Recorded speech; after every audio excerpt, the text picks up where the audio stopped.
Bonjour mesdames et messieurs, bienvenue dans cette édition de la mi-journée sur FM Télévision. D'abord cette brève. Il y a eu échange jeudi entre le président de la République et les sénateurs.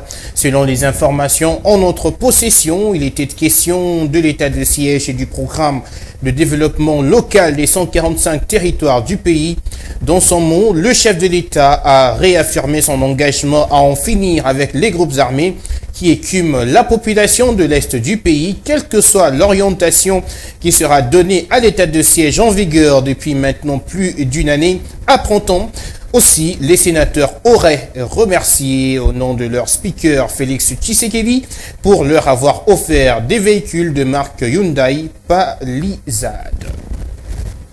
Les deux chambres du Parlement seront en congrès lundi pour désigner le juge constitutionnel, lequel revient pour le compte de la composante le Parlement. Une instruction venue tout droit de la Cité de l'Union africaine et immédiatement déposée sur la table des discussions jeudi entre l'Assemblée nationale et le Sénat dans leur quartier général. Suivez ce commentaire de Ania Kolé. Cette réunion mixte Assemblée nationale et Sénat a pour objectif principal la convocation du Congrès ce lundi 23 mai prochain pour désigner les juges de la Cour constitutionnelle pour le compte. La rencontre était également axée sur d'autres points concurrents de barrières qui sont posés entre l'Assemblée nationale et les Sénats. Les deux chambres du Parlement ont été saisies par une correspondance du président de la République démocratique du Congo de convoquer en urgence cette réunion afin de planifier la tenue du Congrès. Nous venons de nous réunir aujourd'hui dans notre réunion mixte, les deux bureaux de l'Assemblée nationale et du Sénat. Et nous avons eu 5 points à l'ordre du jour. Au premier point, nous avons traité toutes les matières. On a fait l'état des lieux de toutes les matières qui sont passées entre l'Assemblée nationale et le Sénat.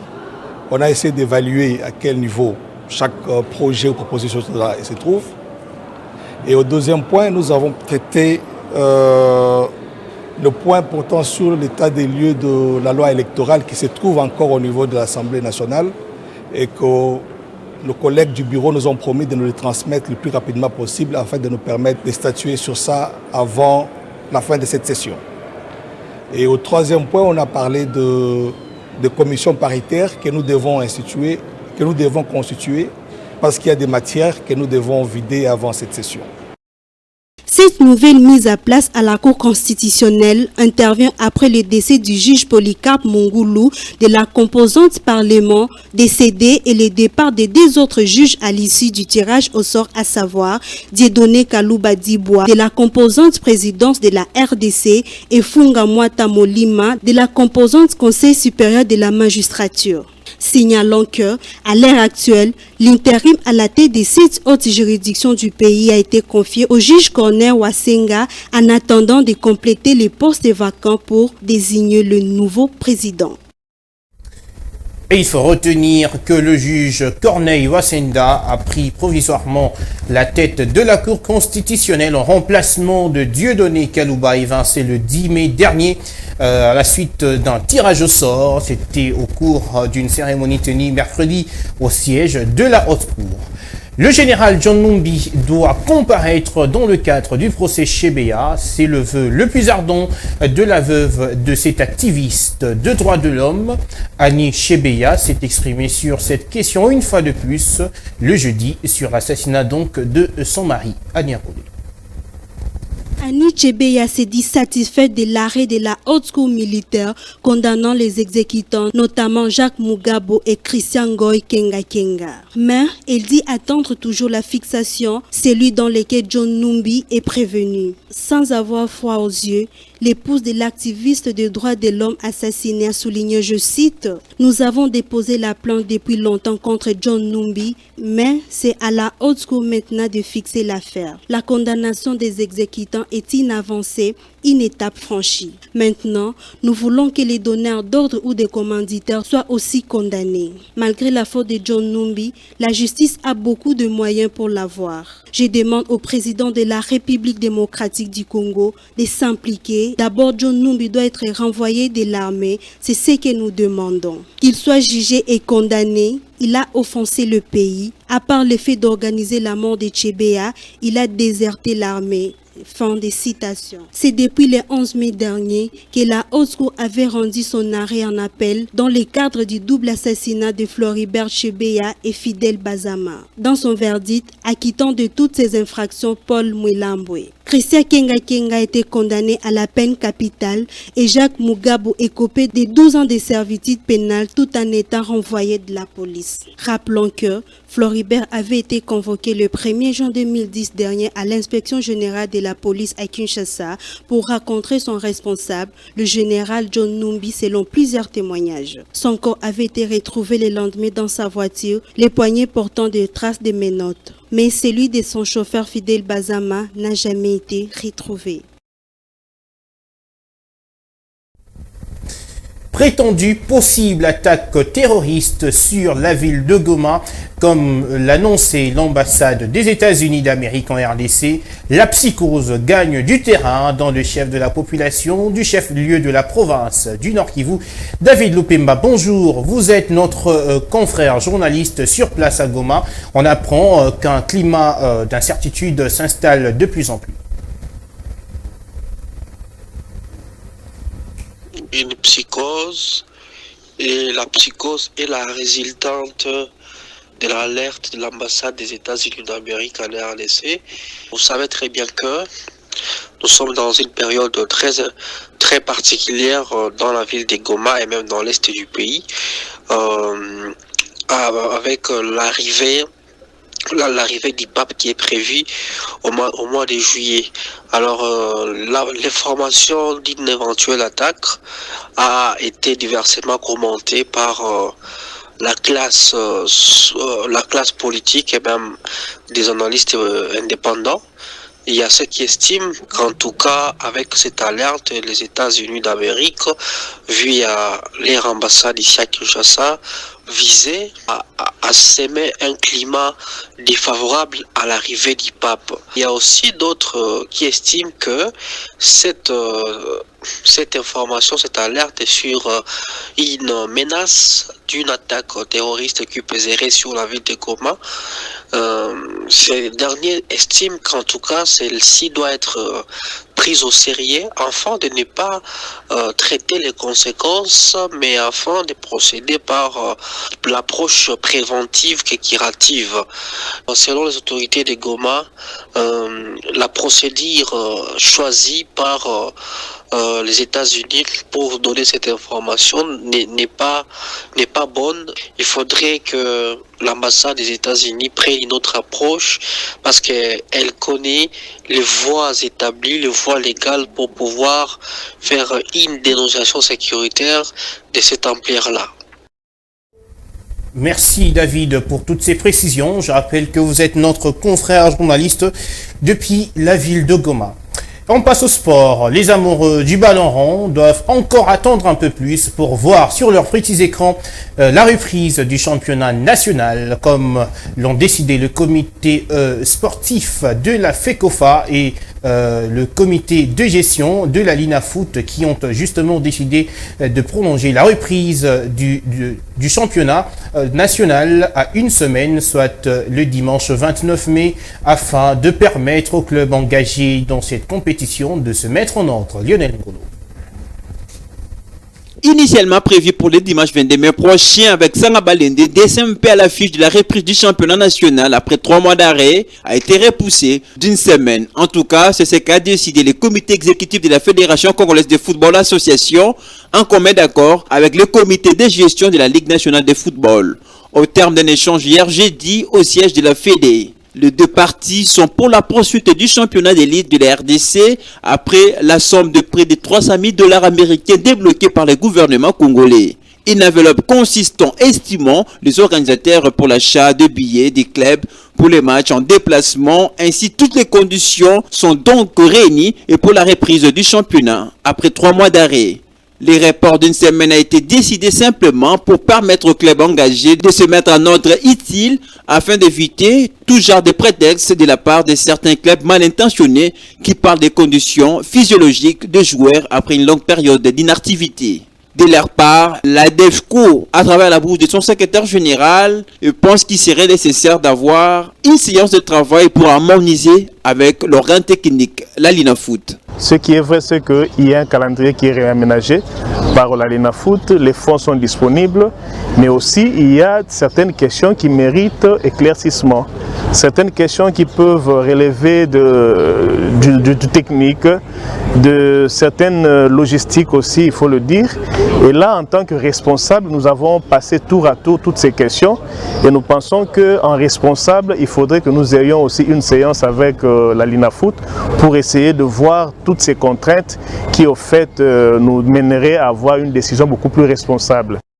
Les amoureux du ballon rond vont devoir attendre un peu jusqu'au 29 de ce mois pour la reprise du championnat. Le temps pour les clubs de se mettre en ordre afin d'offrir une fois de plus aux Congolais de bons spectacles de football. Dans quelques secondes, la lecture des journaux, ça sera avec quelqu'un qui me recevait ce matin dans son émission pour parler économie. On va feuilleter avec lui les journaux. Lionel Ngolo, bonjour. Bonjour Patrick, bonjour à tous. Vous êtes prêts pour la lecture des journaux? Exactement, je suis là pour la lecture des journaux. Mesdames et messieurs, c'est parti.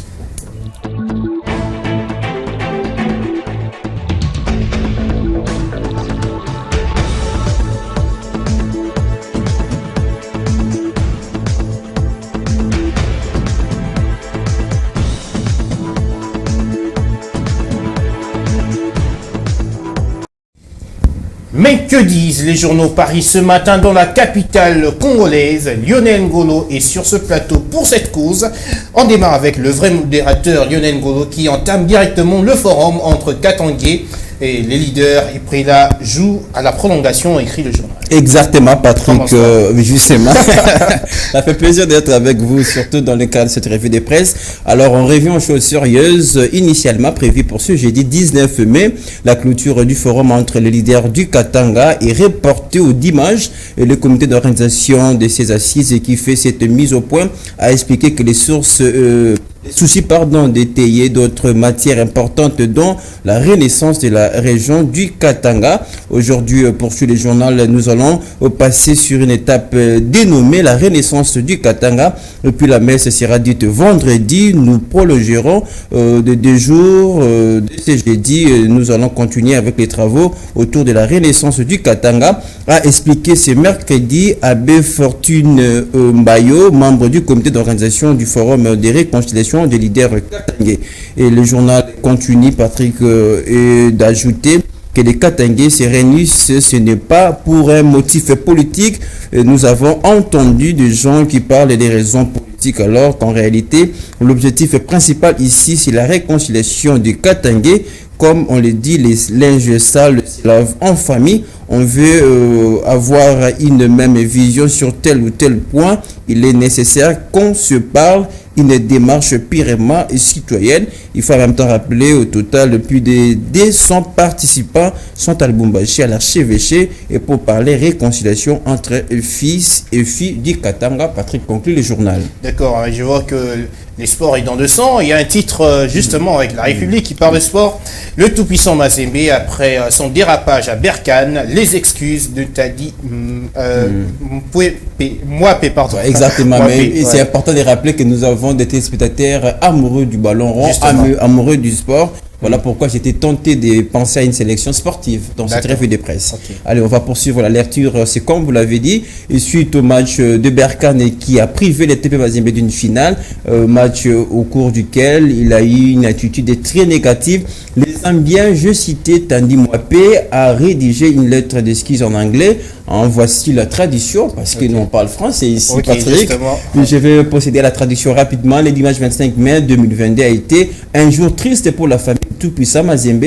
Nous espérions nous qualifier pour la finale de la Coupe de la CAF 2021-2021. Hélas, c'est pas réalisé. Je suis en partie responsable de cet échec à cause du carton rouge que j'ai reçu. Je suis toujours dévasté et incapable de comprendre les événements de cette soirée fatidique.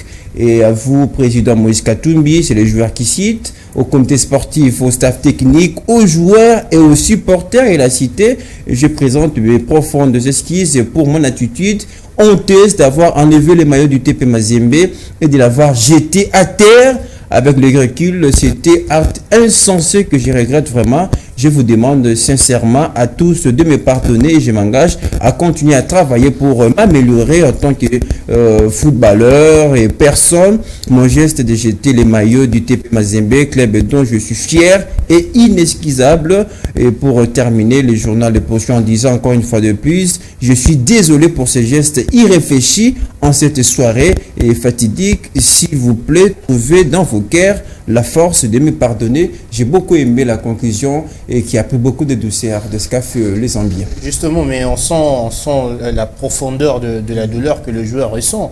Apparemment, est-ce qu'on doit dire que c'est... excusez-moi de poser des questions puisque c'est la revue des presses. Est-ce qu'on doit forcément dire que c'est à cause de lui que l'équipe a échoué? Exactement, parce qu'il faut le dire, avant ces cartons rouges, Mazembe avait encore l'espoir de revenir dans le match, revenir au score. Avec ces cartons rouges, Mazembe qui devait défendre en infériorité, ça compliquait un peu, ça donnait un peu plus de volume de jeu, la pression de l'autre côté. Ça, en partie, c'est comme il a reconnu, il était responsable, mais justement, on peut comprendre, c'est un événement, une situation qui a échappé à son contrôle. Il est arrivé en posant ses gestes, jeter les maillots de son club. Ça, c'est inexplicable, mais j'espère qu'il va obtenir auprès de tous ses supporters, de son président, de son équipe, le pardon, l'excuse. Okay. Donc, Mazembe doit espérer peut-être remporter peut-être le prochain titre l'année prochaine. Exactement. Revenir en force, c'est ce qu'avait dit Franck Douma, les techniciens français, entraîneurs de Mazembe. Mais aussi, il faut le dire, la reprise, ce qui a fait l'objet de votre journal tout à l'heure, la reprise du championnat s'annonce pour le 29. Donc, Mazembe doit se concentrer, lui qui est en tête du championnat, conserver sa place. Et je pense que c'est possible pour Mazembe, au lieu de faire une saison blanche, de se concentrer aux objectifs domestiques, Patrick. Merci beaucoup, Lionel, pour toutes ces précisions. Avec plaisir.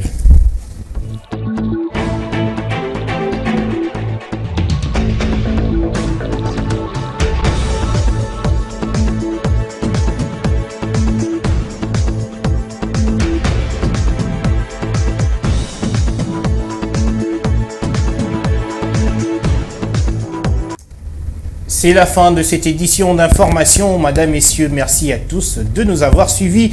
Dans quelques instants, retrouvez le pasteur John à 12h30 pour sa rubrique Toli Yapete. Nous, on vous laisse.